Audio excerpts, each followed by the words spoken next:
आमतौर पे आपने देखा होगा आजकल जितने भी स्मार्टफोन्स आते हैं ना उनमें एमोलेड डिस्प्ले मिलता है। अभी एमोलेड डिस्प्ले क्या है, बहुत सारे यूजर्स के बीच में इसको लेकर कंफ्यूजन है और क्या ये उन फोन से बेटर है जिसमें आपको LCD OLED डिस्प्ले मिलता है। इसके साथ ही आजकल दूसरे स्मार्टफोन्स में एक सुपर एमोलेड डिस्प्ले भी आता है, तो इन दोनों के बीच में भी यूजर काफ़ी कंफ्यूज्ड हैं कि क्या एमोलेड डिस्प्ले वाला फ़ोन लेना चाहिए या फिर सुपर एमोलेड डिस्प्ले वाला फ़ोन लेना चाहिए। तो सबसे पहले समझ लेते हैं कि दोनों ही डिस्प्लेज में क्या अंतर है।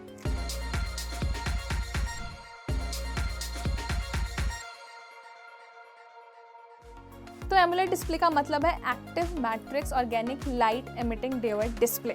तो इस डिस्प्ले की खास बात ये है कि इसमें एक स्पेशलाइज्ड थिन फिल्म का इस्तेमाल किया जाता है।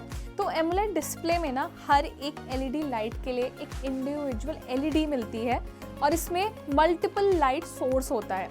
यानी कि और थोड़ा सा सिंपल वर्ड्स में बात करें तो उसमें बहुत सारे LED होते हैं और इस वजह से इसे ऑन ऑफ किया जा सकता है। तो एक तरीके से समझिए कि अगर आपके स्मार्टफोन पर कोई वीडियो प्ले हो रहा है तो वीडियो में जो ब्लैक पार्ट है उस दौरान एमोलेड डिस्प्ले में ब्लैक LED लाइट बंद हो जाती है। इसकी वजह से जो कलर्स हैं वो बहुत अच्छे से आपको विजिबल होते हैं और ये बैटरी सेविंग भी होता है। तो एमोलेड डिस्प्ले का आमतौर पे लिंक होता है आपकी बैटरी से भी, तो ये बैटरी कंजप्शन करता है आपके फ़ोन में। पर इसका एक बड़ा नुकसान ये भी है कि अगर आपके फ़ोन के डिस्प्ले में कोई भी इंडिविजुअल LED बल्ब खराब हो जाता है तो उसके बाद फिर आपको पूरा डिस्प्ले नए डिस्प्ले से रिप्लेस कराना पड़ता है।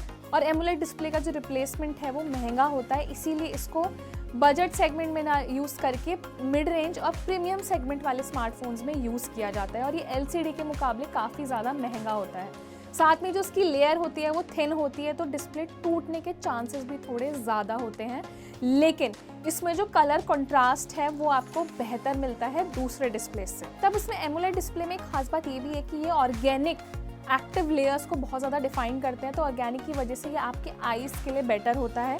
साथ में जो एमोलेड डिस्प्ले है इसका डायरेक्ट कंट्रोल होता है आपके पिक्सल फ्लो पर, जो कि आपको शार्पर ग्राफिक्स देता है, बेटर फोटोज़ जो हैं वो विजिबल होती हैं और जो डिस्प्ले का कंटेंट है वो आपको ज़्यादा रीडेबल होता है। और बेस्ट पार्ट ये भी है कि अगर बहुत ज़्यादा लाइटिंग है, यानी कि अगर आप सनलाइट में फ़ोन का इस्तेमाल कर रहे हैं, आउटडोर में फ़ोन का इस्तेमाल कर रहे हैं, तो उसकी विजिबिलिटी दूसरे फ़ोन से जिसमें LCD डिस्प्लेस का इस्तेमाल किया जाता है उससे ज़्यादा बेटर विजिबिलिटी जो है वो आपको मिलती है।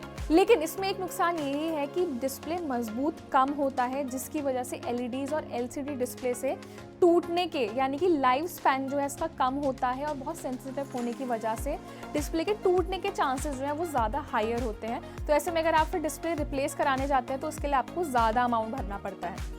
अब ये तो बात की हमने एमोलेड डिस्प्ले की, अब आ जाते हैं इसके सुपर वर्जन पे यानी कि सुपर एमोलेड डिस्प्ले की।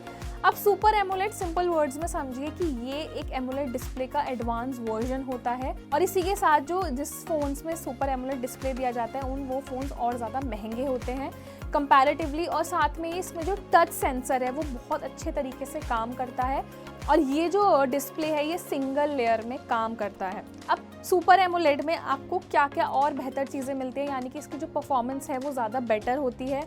इसमें 20% ब्राइटर स्क्रीन यानी कि ब्राइटनेस जो है वो और ज़्यादा बेटर विजिबल होती है एमोलेड डिस्प्ले पे। तो सुपर एमोलेड डिस्प्ले का एक और सबसे खास बात ये होती है कि ये लोअर पावर कंजप्शन के लिए जाना जाता है, यानी कि बैटरी बचाता है आपके फ़ोन की। एमोलेड के मुकाबले 20% ज़्यादा बैटरी सेविंग होता है और इसमें 80% कम सनलाइट रिफ्लेक्शन जो है वो होता है, यानी कि बहुत ज़्यादा ब्राइट सनलाइट में आप सुपर एमोलेड डिस्प्ले वाले फ़ोन्स का इजीली यूज़ कर सकते हैं, ज़्यादा विजिबिलिटी होती है, तो ये ऑटोमेटिकली आपके आईज़ के लिए और ज़्यादा बेटर होता है। हालांकि इसकी भी मैन्युफैक्चरिंग कॉस्ट जो है वो ज़्यादा होती है, इसलिए रिपेयर कराने में भी बहुत ज़्यादा आपको पैसे खर्च करने होते हैं। अगर आपका डिस्प्ले टूट जाता है या ख़राब हो जाता है तो एमोलेड के मुकाबले आपको सुपर एमोलेड डिस्प्ले रिप्लेस कराने में ज़्यादा पैसे खर्च करने होते हैं। तो ये मैंने बहुत ही बेसिक और सिंपल लैंग्वेज में आपको समझाया है एमोलेड और सुपर एमोलेड का डिफरेंस। तो अभी तक आप कंफ्यूज थे कि कौन सा डिस्प्ले वाला फ़ोन खरीदना चाहिए, आपके लिए पर्पसली कौन सा फ़ोन ज़्यादा बेटर होगा जिसमें एमोलेड या सुपर एमोलेड मिलता है, तो ये वीडियो आपके लिए काफ़ी ज़्यादा हेल्पफुल हो सकती है। ऐसे में अगर आपको ज़्यादा ब्राइटनेस चाहिए, अगर आप फ़ोन के बैटरी को ज़्यादा अच्छे से सेव करके रखना चाहते हैं या आउटडोर में आप ज़्यादा फ़ोन का इस्तेमाल करते हैं, तो मुझे लगता है सुपर एमोलेड वाला जो डिस्प्ले है वो आपके लिए एक बहुत बेटर ऑप्शन हो सकता है। तो इन दोनों का जो डिफरेंस है बहुत ही बेसिक है।